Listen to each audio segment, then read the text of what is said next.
Welcome back, my fellow duplicants, to the Oxygen Not Included. Today I've got a simple project that I'm going to be working on here. I need to keep my food frozen, nice and cold, so that it doesn't spoil on me, because the most recent update here changed the way that this works. So I did kind of an intro to video, but in case you didn't watch that, there's two main things that are at play here. The temperature of the food and the atmosphere that it is around it.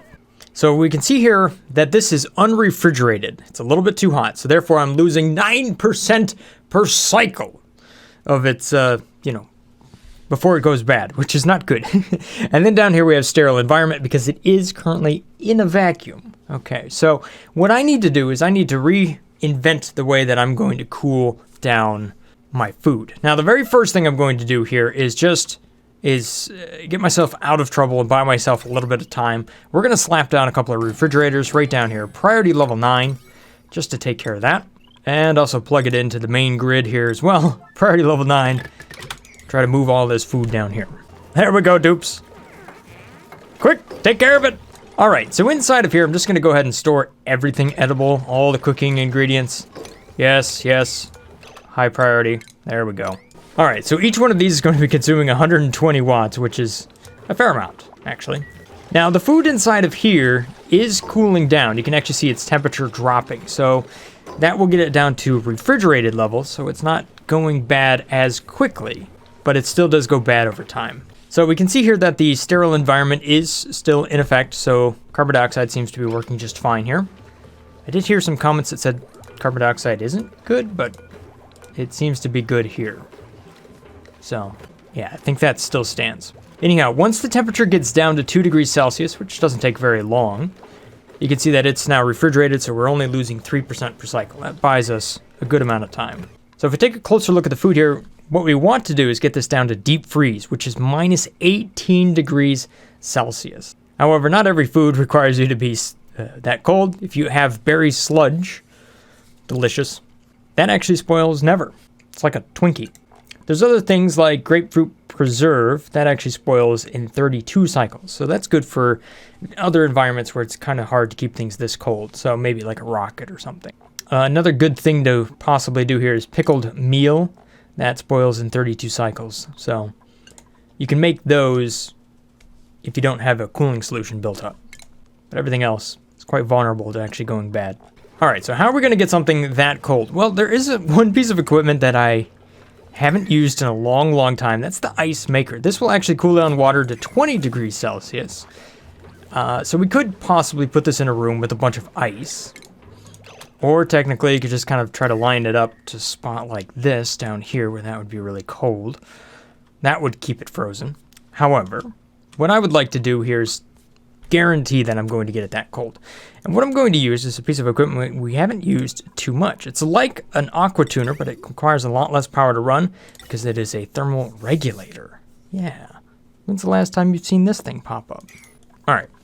I'm going to go ahead and try to make that out of steel if I can.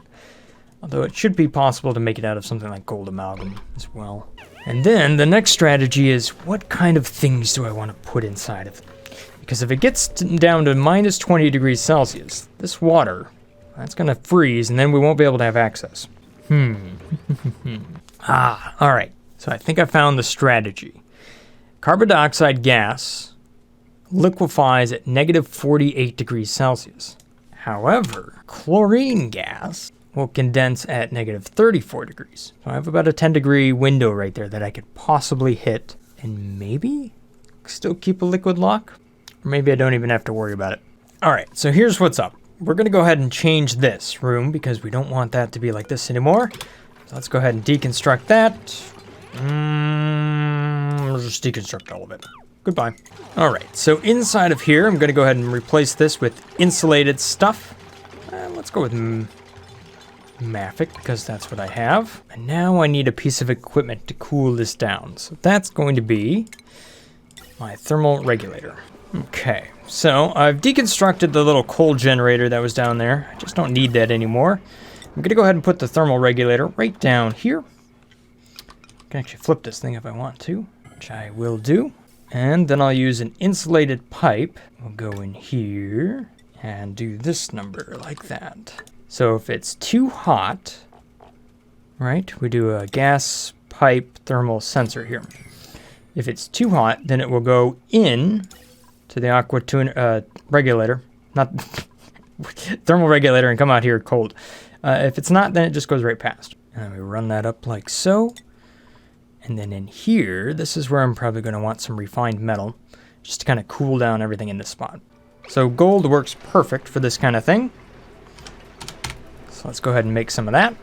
And I'm also going to want to make sure that this thing stays cool and doesn't get too hot. So I'm just going to take my liquid cooling loop here and run it right past this thing. And then I have a couple tiles of these are gold pipes here, so that should do a good job of keeping that nice and cool. Oh, I guess I don't have gold radiant gas pipes. Never mind. I'll go with steel then. That'll work great.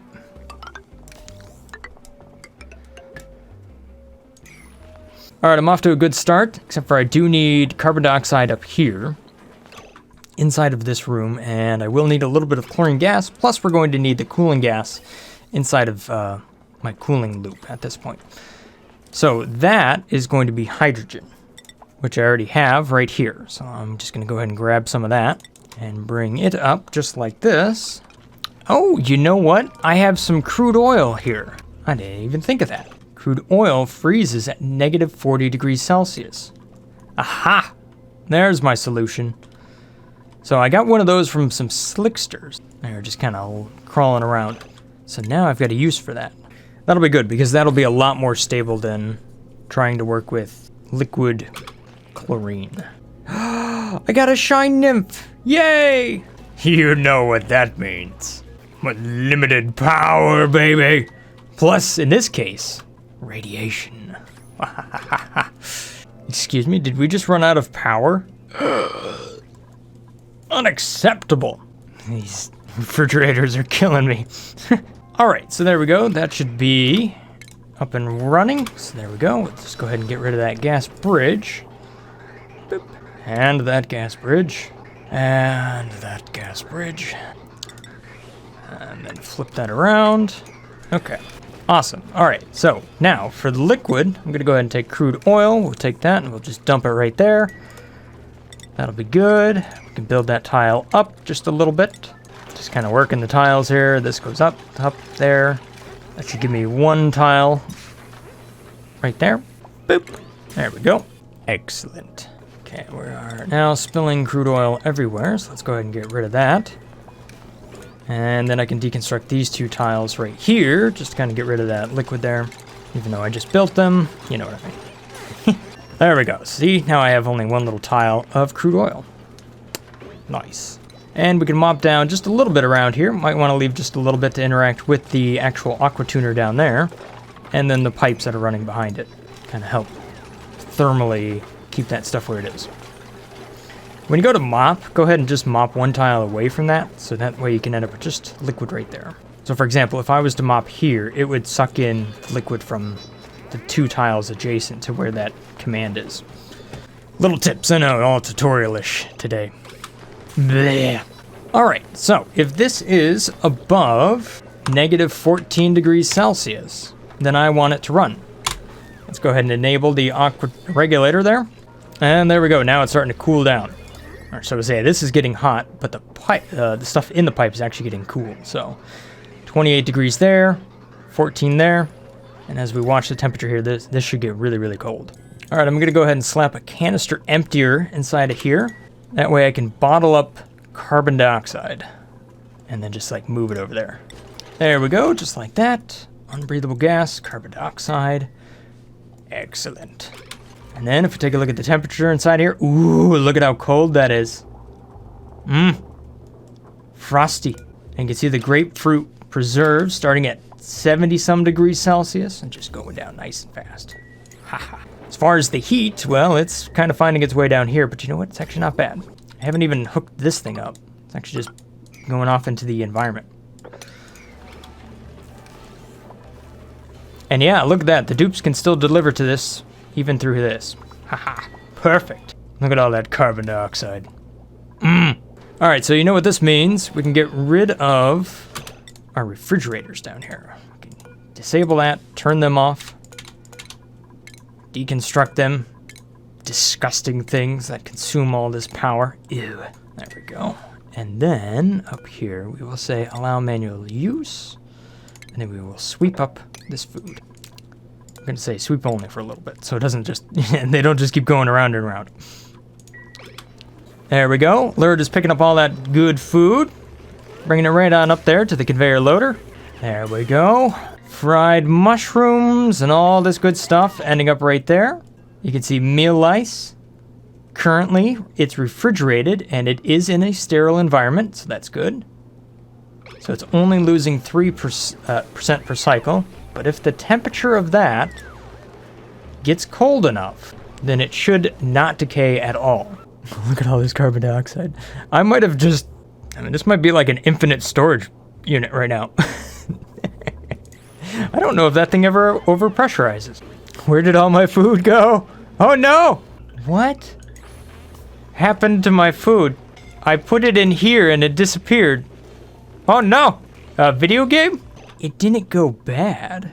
It just... That's not nice. Why does it not... It has... Uh-oh, the video game literally has no idea how much food I have. That's not good. I've got over 200,000 calories of fried mushroom, but it says I don't have any. I have bristleberry. Again, it's saying I don't have any. Barbecue. Having some issues with all of this. Okay. Well, it's certainly cold inside of here. And some of this stuff is flipping between refrigerated and deep freeze. I'll tell you what, let's make it even colder. Minus 24 degrees Celsius. 25. In case you didn't have enough cheese already, I now have an infinite storage container for carbon dioxide that is also super cold, allowing me to freeze my food and keep it nice for a very long time. And yes, we have retained this just as I like it, so that my duplicants can use the transit tube system to come down here and pick up food quickly. Boop. By face planting into this one little spot right there. Ha! Yeah, look at this. Lice loaf, change per cycle, 0%. It is frozen and it's in a sterile environment. Ha! Ha! Except for the game doesn't think I have any food. Well, okay. So, what's up with this? My dupes, you're now starving. Well, that's because you're on the toilet. Okay. That happens every now and then. Are my duplicants not going to eat food because it's frozen? Do we need a microwave now? Is that what's up? Oh, I see. I can't reach it. Well, that's gonna make for a lot of carbon dioxide flowing out of there real quick. Let's see here. Can you build this? Can you build that if you build this? Nope. Uh-oh. Quick dupes before you starve. Alright, so if I build one there, and then build one here, that should keep that in place. Aha! See? I can deliver to this one. Dupes! Variety level, please! Please! Dude, you're starving, I can see it already. Now, you can actually move here, right? Yeah. So, why can't you... Unreachable. What do you mean it's unreachable? It's not unreachable.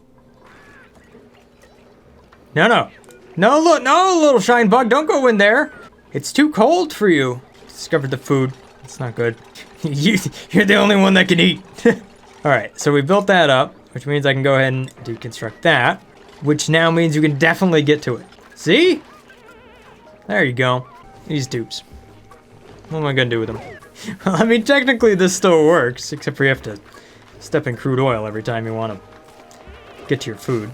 And you get popped eardrums too, because, well, pressure. At least I got my food back. Alright, attempt number 2. Bring in a little bit of crude oil. Alright, there we go. Brought it in, deconstruct it. Now, if I build that there, we should still be able to get there. Just want to make sure that I can actually reach it. There we go, building that up. And we'll know in just a second. Aha, yes, I can still reach. So this does work. I don't know why I didn't just move the conveyor chute. Well, okay, whatever. Step 1, reconstruct everything. Step 2, oh man, where did all this water come from? Ah, jeez, it's all over the place. Oh man, made some of my food go bad.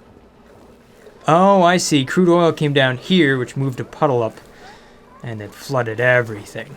Look at the little sticker there. All right, so here's what I'm gonna do. I'm gonna deconstruct this tile right there. And then I will put an airflow tile right up here. Inside of this spot, I'll put a high pressure gas vent, and then I'll hook up carbon dioxide to that.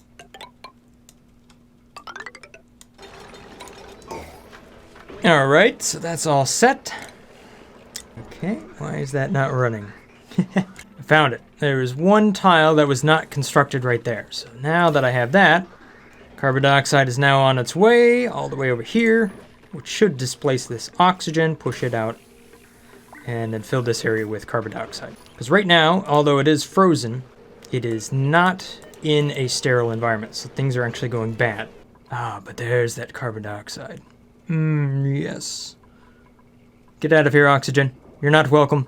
Deep freeze and in a sterile environment? Haha! Solved, baby! Oh yes, there we have it. Complete! Even with a little bit of hard work. So this works really, really good. Dupes can come down here, just like this, pick up their food. They don't get wet. They're not too cold. Delicious food. It is all deep frozen, so it doesn't go bad. Plus, it's in a sterile environment, which is carbon dioxide. Ha!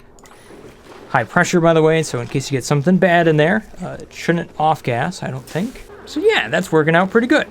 This thing down here does run every now and then. It costs 240 watts to run, 240 watts. Yep. So that's the equivalent to 2 refrigerators. So, and it doesn't have to run all the time. So I think this is far more efficient than using the refrigerators. It's not completely free. I mean, this still does, heat will find its way in here. But if I were to look at the reports here over the previous cycle, how much did that run? That was 120 kilojoules.